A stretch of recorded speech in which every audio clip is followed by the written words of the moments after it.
ಕಳೆದ ಡಿಸೆಂಬರ್ 7ರಂದು ಬಸವಕಲ್ಯಾಣದಲ್ಲಿ ನಡೆದ ಸೂಫಿ ಸಂತರ ಸಮಾವೇಶದಿಂದ ಕೋಮು ಸೌಹಾರ್ದಕ್ಕೆ ಧಕ್ಕೆ ಉಂಟಾಗಿದೆ ಎಂದು ಬಿಜೆಪಿ ಜಿಲ್ಲಾ ಅಧ್ಯಕ್ಷ ಸೋಮನಾಥ್ ಪಾಟೀಲ್, ಬಿಜೆಪಿ ಶಾಸಕರಾದ ಡಾಕ್ಟರ್ ಶೈಲೇಂದ್ರ ಕೆ ಬೆಲ್ದಾಳೆ, ಬಸವಕಲ್ಯಾಣ ಶಾಸಕ ಶರಣು ಸಲ್ಗಾರ್ ಆರೋಪ ಮಾಡಿದ್ದಾರೆ.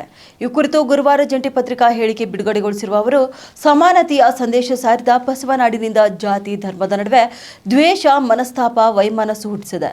ಇನ್ನು ಜಾತಿ ಧರ್ಮಗಳ ನಡುವೆ ವಿಷ ಬೀಜ ಬಿತ್ತಿ ತರುವ ಕೆಲಸ ಮಾಡಲಾಗಿದೆ.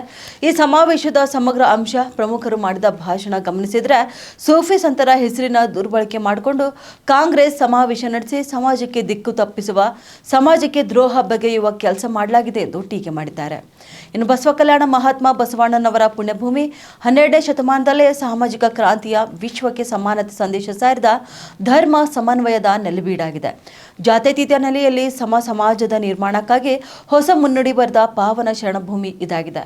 ಇಂತಹ ಪವಿತ್ರ ಭೂಮಿಯಲ್ಲಿ ಧಾರ್ಮಿಕ ಕಾರ್ಯಕ್ರಮದ ಹೆಸರಿನಲ್ಲಿ ಸಮಾಜಕ್ಕೆ ತಪ್ಪು ಸಂದೇಶ ರವಾನೆ ಮಾಡಿರುವುದು ಖಂಡನೀಯ ಎಂದು ತಿಳಿಸಿದ್ದಾರೆ.